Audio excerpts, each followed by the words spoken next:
গায়রতহীন পুরুষ বড় ভয়ঙ্কর। আমাদের সমাজে অনেক মানুষ আছে যারা গায়রত সম্পর্কে জানে না। সাহাবা আজমান রাদিয়াল্লাহু তাআলা আনহারা তাদের স্ত্রীদের নাম অন্য কারো কাছে বলতেন না, এটাই হলো গায়রত।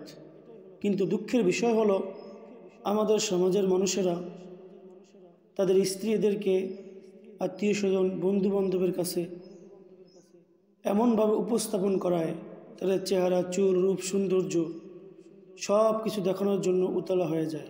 স্ত্রী কত সুন্দর, কীরকম চেহারা, কীরকম সুন্দর।